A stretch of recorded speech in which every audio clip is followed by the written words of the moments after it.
this video, we're going to be discussing the distributive property.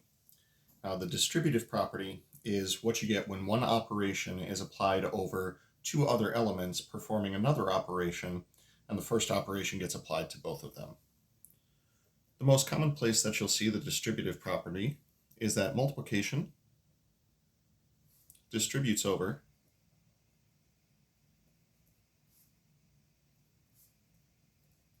addition and subtraction. Probably the most common place that you'll see this. So what that means is if I take a number and I multiply it to two things that are already added or subtracted. The reason that the distributive property works in this situation is that multiplication is simply addition being done multiple times. So this would be equal to a times x plus a times y, or in the second case, a times x minus a times y. The proof of this, again, comes from the fact that anytime you perform a multiplication, what you're really talking about is just multiple additions. So once we've done this a total of a times,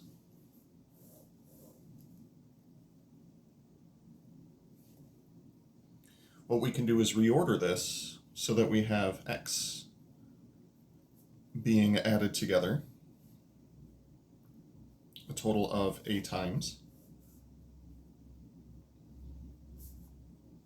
and do the same thing with y being added together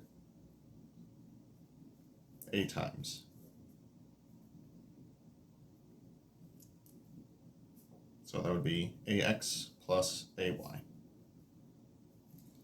Now this of course also assumes that a is a positive integer, but it does extend nicely to non-integers as well as negative numbers. Now some examples where we can see the distributive property at work. If I gave you something like 5 times the quantity x plus 2, distributing that 5 would give us 5 times x plus 5 times 2, or 5x plus 10. It also works if we have multiple instances of variables, like say x squared times x squared minus 5x plus 6. This would be x squared times x squared minus 5x times x squared plus 6 times x squared, where that x squared is being distributed to all three of the terms that are in here. As long as they're all added or subtracted, that's just fine. Then properties of exponents can take over, where anytime we have a base multiplied by another base, we can simply add those exponents together. Now that actually is going to lend itself to another form of the distributive property that we're going to see later in the video. Now, while it's true that this is the most common version, this does not mean that it's the only version. We also have that division distributes.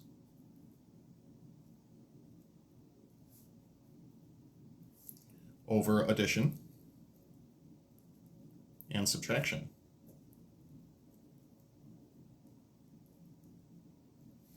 What that means is if I have two things that are being added together that are then being divided by something, we can distribute that division through to both of these terms. This would be x over a plus y over a.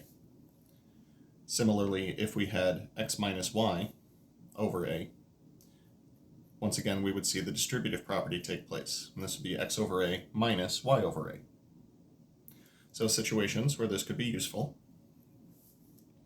For example, if I had 3x plus 12 and the whole thing is being divided by 2, I can distribute that division through to both of these terms, call this 3x over 2 plus 12 over 2. Then wherever I can reduce, I can do so. So 3/2 x plus 6 would be one example where we could get something like this. Another example might be something like 4y minus 12. Oh, apparently minus 16, because that's what my hand decided to write, all over 8. We could once again perform the distributive property to call this 4y divided by 8, minus 16 over 8. And again, reduce as much as possible. For example, 1/2 y minus 2. Now, all of these that we've seen so far would qualify as the distributive property. There are, however, a couple other forms of the distributive property that I wanted to point out. First one is that powers, or exponents,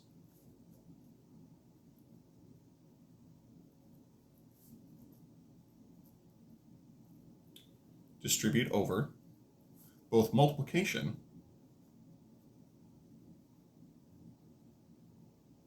as well as division.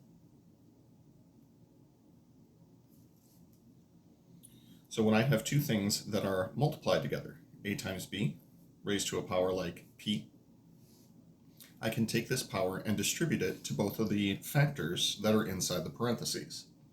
This would be a raised to the p power times b raised to the p power. Same thing holds for division. If I were to have two things that are being divided, I can distribute this power to both the numerator as well as the denominator. This is again an example of the distributive property because we're taking one operation over two things that are already being operated on and performing that operation to each of the individual things that are in here. The proof of this is essentially the same as what we saw on the previous page. If I take a times b and I raise it to the p power, a power, or an exponent, simply means multiple multiplications. This would be a times b times a times b times a times b times a times b, a total of p times. As a result, these multiplications can be reordered, as multiplication is a commutative operation, to do a times itself, a total of p times, sorry, tried to write p there for a second, and then b times itself, multiplied by itself, a total of p times. So this is p times here, this is p times here, for a final result of a raised to the p power times b raised to the p power. Now, this only works because multiplication is a commutative operation, and we can reorder these as such. Now, some examples where we could see something like this take place.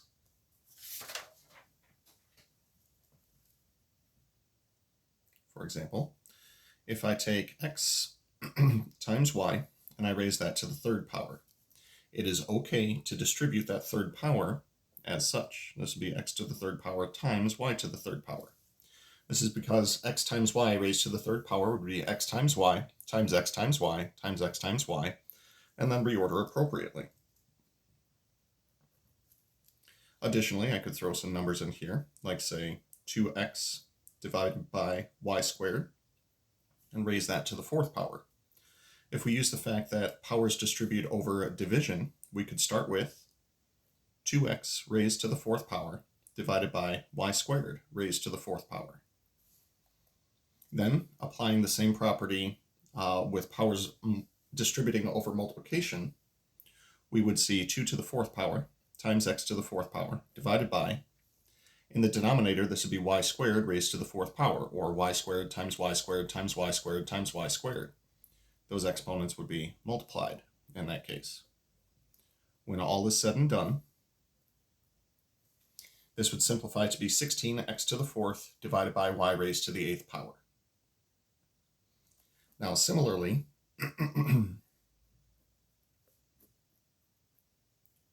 roots and radicals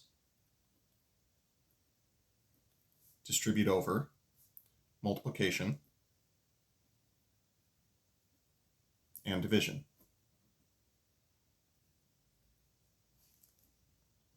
What that means is if I take the nth root of two things being multiplied together, I can take the nth root of the first thing multiplied by the nth root of the second thing without penalty. Now, this also assumes that if n is even, then a and b are non-negative. Otherwise, we'd be taking an even index radical of an even number, which is undefined in terms of real numbers. This also holds true if I wanted to do it with a division. This would be the nth root of a divided by the nth root of b. Now, it's actually because of this that we're able to talk about things like simplifying radicals. For example, if we wanted to consider the cube root of 32. 32 can be factored into two numbers, one being a perfect cube and the other one not being a perfect cube. We can call this 8 times 4, 8 being a perfect cube and 4 being not a perfect cube. Then we can apply the radicals distribute over multiplication to turn this into the cube root of 8 times the cube root of 4. This would be 2 times the cube root of 4. This is the very basis of how we simplify radicals. Similarly, if we wanted to do something like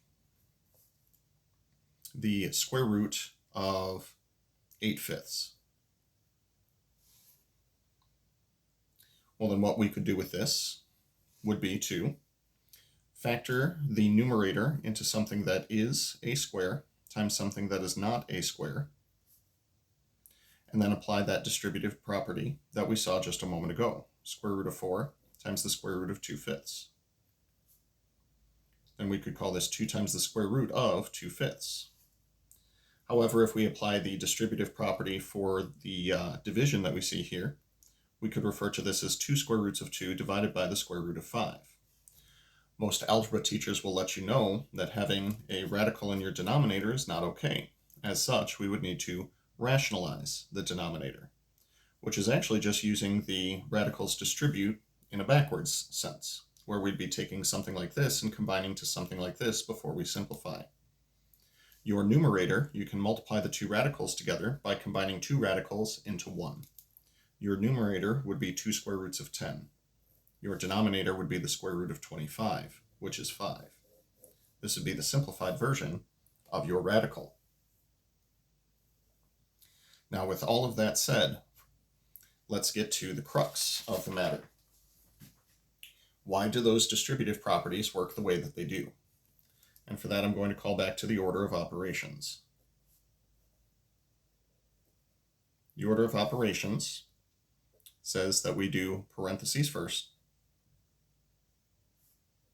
followed by exponents, followed by multiplication and division,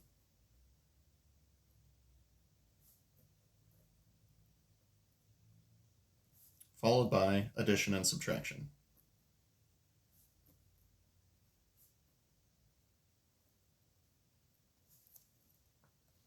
Also known by the 6-letter acronym that you might know, Pemdas. For please excuse my dear Aunt Sally, or please excuse my dope-ass swag, or push Eddie Murphy down a staircase, whatever acronym you prefer for something like this. Is that an acronym? Yeah, because we would actually say Pemdas. Somebody explained to me recently the difference between acronyms and initialisms, and this would be considered an acronym, if I understand correctly.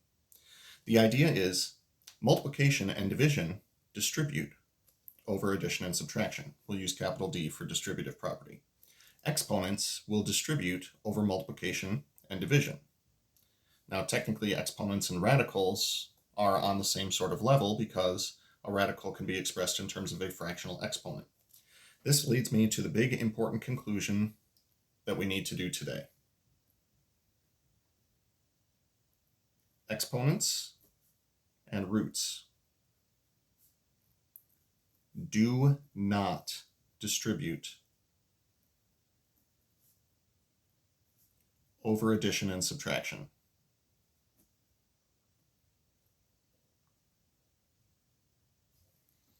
That is to say, if you take a plus b and you raise it to a power, p, if you express this as a raised to the p power plus b raised to the p power, you have done something wrong.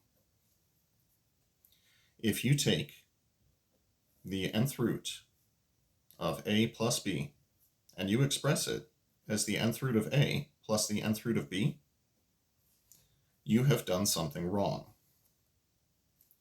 Here are some examples to help disprove these sort of statements. 5 is equal to, well, that would be the square root of 25. However, 25 can be expressed as 9 plus 16. if we were to assume that this distributes over addition, then we could express this as the square root of 9 plus the square root of 16. Well, that would be 3 plus 4, which is 7. The step where things went wrong was this step right here, when you distributed the radical. Because 5 is not equal to 7. At least I'm pretty sure it's not. If you take x plus y, quantity cubed, and you express it as x cubed plus y cubed, you have made a mistake. This is not true. X plus y quantity cubed